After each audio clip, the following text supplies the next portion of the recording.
बिस्मिल्लाहिर्रहमानिर्रहीम। अस्सलाम वालेकुम students, I am your chemistry teacher. और लास्ट टाइम हमने डिस्कस किया था केमिस्ट्री की इंट्रोडक्शन और एटम के बारे में, और उसके बाद हमने थोड़ी सी हिस्ट्री के बारे में डिस्कस किया था। और आज हम उसे फर्दर प्रोसीड करेंगे हमारे सेकेंड लेक्चर में।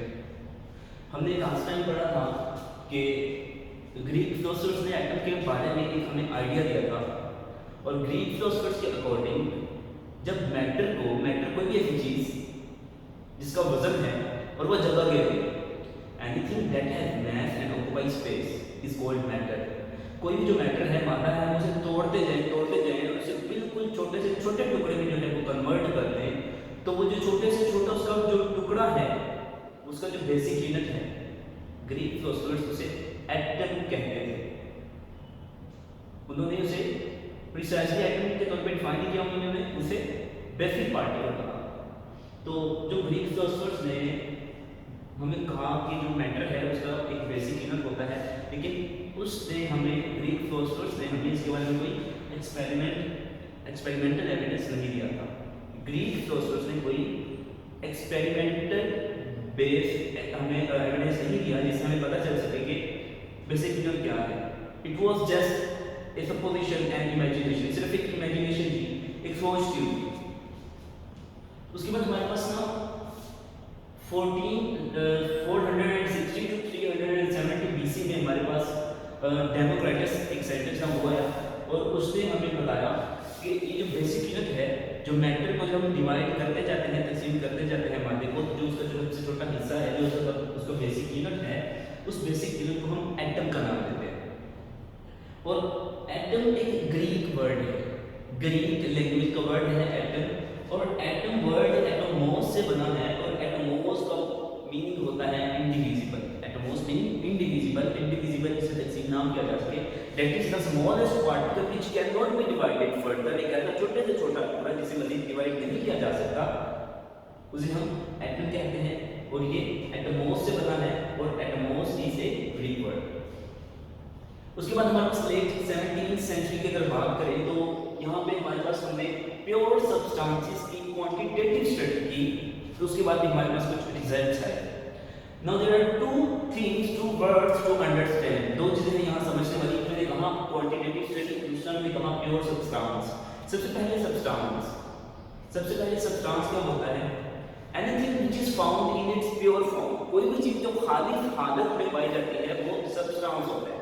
जैसे लेट्स सपोज मैं बात करता हूँ डायमंड की, हीरे की, तो उसके अंदर सिर्फ कार्बन एटम है, सिर्फ कार्बन एटम उसके अंदर आपस में जुड़े हुए हैं, और वो मिलके एक बहुत बड़ी स्ट्रक्चर बना रहे हैं जिसे हम डायमंड कहते हैं। There is nothing any of impurity in diamond. Diamond में कोई इम्प्योरिटी क्या हो सकती है? लेट्स सपोज अगर उसमें हाइड्रोजन आ जाता है, उसमें ऑक्सीजन आ जाता है, फास्फोरस, नाइट्रोजन, कोई और उसके साथ अटैच हो जाता है, तो वो प्योर नहीं रहता, it becomes impure, then it would be called as mixture। कोई चीज जब इम्प्योर फॉर्म में होती है, ना खालिस हालत में होती है, फिर हम उसे मिक्सचर कहते हैं। लेकिन जब कोई चीज प्योर फॉर्म में पाई जाती है, then it is called substance। तो कहते हैं जब हम प्योर सब्सटेंसेस की हमने क्वांटिटेटिव स्टडी की, तो हमें कुछ बातें पता चली डेमोक्रेटस के लेट 17th सेंचुरी में। पहली बात हमें ये पता चली कि जो हमारे पास डिफरेंट सब्सटेंसेस होते हैं, कोई भी हमारे पास सिंपल कोई भी शय है जो हमें नजर आ रही है, कोई भी शय, वो फ्यू एलिमेंट्स मिलकर बनी होती है। अब एलिमेंट क्या होता है? जब दो या दो से ज्यादा सेम एटम आपस में जुड़े होते हैं, तो वो एक एलिमेंट बनाते हैं। और एक होता है कंपाउंड। जब दो या दो से ज्यादा मुख्तलिफ किस्म के एटम्स आपस में जुड़े होते हैं, तो वो एक कंपाउंड बनाते हैं। ऐसे O2, ऑक्सीजन के अंदर दो सेम एटम है, दैट आर ऑक्सीजन एटम्स, तो O2 एक एलिमेंट है। वाइल जबकि NaCl, सोडियम क्लोराइड की बात करूं, उसमें एक सोडियम है और दूसरा क्लोरीन है, तो दोनों क्या डिफरेंट है। तो जब आपको एक ऐसा सब्सटेंस मिलेगा जिसके अंदर डिफरेंट एटम्स कंबाइन हो रहे होंगे, तो वो आपके पास कंपाउंड होगा। वाइल द अदर वन, जबकि दूसरा कौन सा होगा जो कि सेम एलिमेंट से मिलकर बना होगा, that will be an element. और जैसे oxygen, O2, nitrogen, N2, Cl2, Br2, all these are elements, while sodium chloride, potassium hydroxide and so on, all these are elements. तो हमें लेट 17th सेंचुरी में हमें ये पता चला, जब हमने प्योर सब्सटेंसेस की क्वांटिटेटिव स्टडी की, कि डिफरेंट जो सब्सटेंसेस हैं वो फ्यू एलिमेंट्स मिलकर बने होते हैं, यानी कि डिफरेंट एलिमेंट्स कंबाइन होते हैं और कोई भी सब्सटेंस बना देते हैं। और दूसरी बात हमें ये पता चली कि किस तरह जो एलिमेंट्स हैं वो आपस में मिलके कंपाउंड्स बना रहे होते हैं, ठीक है। और उसके बाद किस तरह जो कंपाउंड्स हैं उनको तोड़ा जा सकता है, ब्रेक किया जा सकता है उनके एलिमेंट्स में जिनसे वो मिलके बने थे। लेट्स सपोज मैं कहता हूं कि आपके पास वाटर है, तो वाटर में आपके पास हाइड्रोजन और ऑक्सीजन ये कंबाइन होते हैं और आपके पास बनता है वाटर। अगर मैं कहूं कि इस वाटर को मैं हीट करता हूं या किसी भी मेथड से मैं इसे ब्रेक डाउन करता हूं, तो इसके टूटने से हमारे पास वापस क्या बन जाते हैं, हाइड्रोजन एंड ऑक्सीजन, ठीक है। तो ये भी हमें पता चला था quantitative study of pure substance से कि किस तरह कंपाउंड्स को ब्रेक करके उनको तोड़ के उनके एलिमेंट्स को में इनको अलग किया जा सकता है। After that John Dalton who was an English school teacher, John Dalton आया हमारे पास जो कि एक इंग्लिश स्कूल टीचर था, उसने 1808 में हमें ये बताया कि law of conservation of mass and law of definite proportions. Law of conservation of मास ये है कि कायनात में जो चीज जितनी है वो हमेशा उतनी ही मिकदार में रहेगी, मादे को ना ही पैदा किया जा सकता है ना ही कभी खत्म किया जा सकता है, तो जो चीज जितनी मिकदार में होती ही रहेगी। तो 1808 में जॉन डॉल्टन ने हमें ये बताया कि law of conservation of mass and law of definite proportions, इन दोनों लॉज को हम एक्सप्लेन कर सकते हैं कब, जब हमें एटम की एग्जिस्टेंस का पता चल जाए, जब हम इस बात को एक्सेप्ट कर लें, हमें एक्सपेरिमेंट में पता चल जाए, हम प्रूव कर लें कि वाकई में एटम जो है वो पाया जाता है हमारे यहाँ दुनिया में। तो एटम पाया जाता है, जब हमें इस बात का पता चल जाएगा कि एटम एग्जिस्ट करता है, तो फिर हम क्या करेंगे, हम इन दोनों लॉज को क्या है वो एक्सप्लेन कर सकेंगे। आफ्टर दैट जॉन डॉल्टन ने हमें एटॉमिक थ्योरी दी, एटम्स के बारे में उसने एक थ्योरी बताई, इसके डिफरेंट पोस्टुलेट्स हैं, मैं इसको डिस्कस करने जा रहा हूं। सबसे पहला पोस्टुलेट है कि matter is composed of atoms of different elements.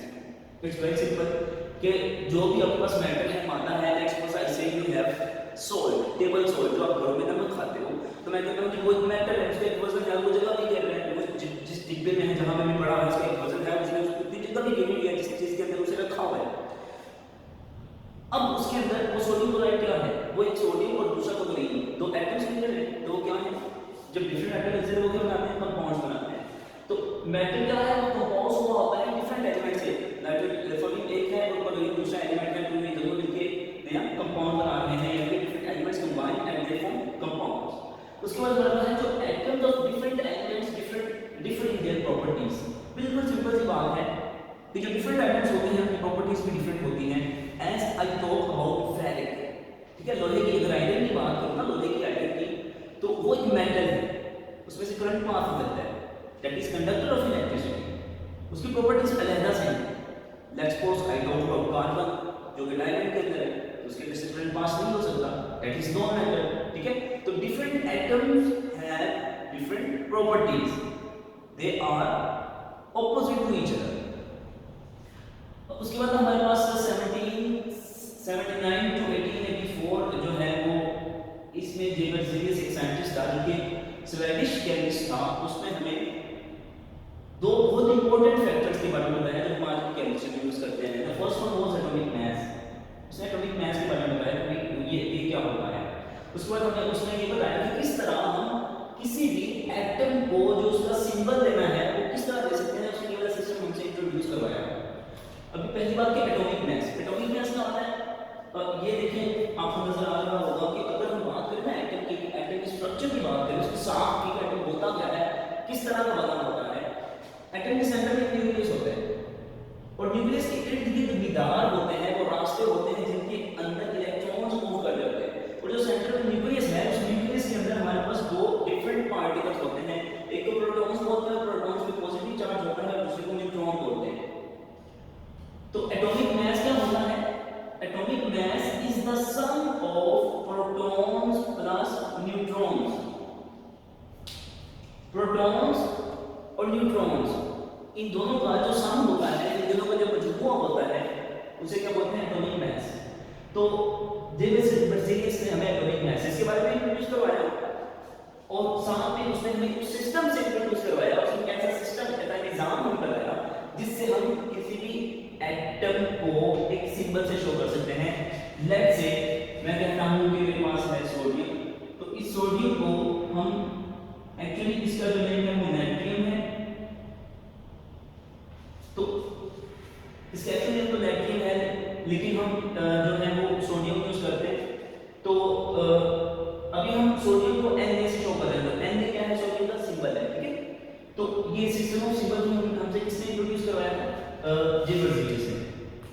उसके बाद हम बात करते हैं अगर मॉडर्न रिसर्च की, तो मॉडर्न रिसर्च के अकॉर्डिंग जो एटम है उसके अंदर सब एटॉमिक पार्टिकल भी मौजूद होते हैं। सब एटॉमिक मींस एटम से भी छोटे, एटम से भी छोटे पार्टिकल मौजूद होते हैं एटम के अंदर अकॉर्डिंग टू मॉडर्न रिसर्च। जैसे जैसे हम तरक्की कर रहे हैं हमें बहुत सी बातें पता चल रही हैं। Atom can be divided into two subatomic particles. Atom में जो सबएटॉमिक पार्टिकल्स हैं they can be divided into two parts. एक होते हैं स्टेबल सबएटॉमिक पार्टिकल्स और दूसरे होते हैं unstable subatomic particles. Stable subatomic particles में हमारे पास आते हैं electron, proton and neutron and these are fundamental particles. बिल्कुल बेसिक और बुनियादी पार्टिकल्स ये वो हैं जिनसे हमारा अक्सर वास्ता पड़ता है केमिस्ट्री के अंदर और हम इनको बहुत ज़्यादा डिस्कस करते हैं। तो इन्हें फंडामेंटल यानी बुनियादी जो है वो ज़रात कहते हैं एटम के अंदर मौजूद है। इलेक्ट्रॉन, प्रोटॉन एंड न्यूट्रॉन का भी मैंने बताया कि इलेक्ट्रॉन होते हैं बाहरी वाले इदारों में, शेल्स में, और प्रोटॉन और न्यूट्रॉन होते हैं न्यूक्लियस के अंदर बिल्कुल सेंटर में एटम के। तो जो स्टेबल पार्टिकल्स हैं वो इलेक्ट्रॉन, प्रोटॉन और न्यूट्रॉन, उसके अलावा अनस्टेबल पार्टिकल्स भी होते हैं एटम के अंदर, और वो होते हैं neutrino, antineutrino, hadron and different kinds of atoms. और ये कहा जाता है कि more than 100 types of subatomic particles are found in atom. कि एटम के अंदर 100 से ज्यादा किस्म के जो है वो सबएटॉमिक पार्टिकल्स पाए जाते हैं, लेकिन सबसे ज्यादा बुनियादी the most fundamental are electron, proton and neutron. Okay students, it was our today's lecture. Inshallah we will continue further in the next lecture.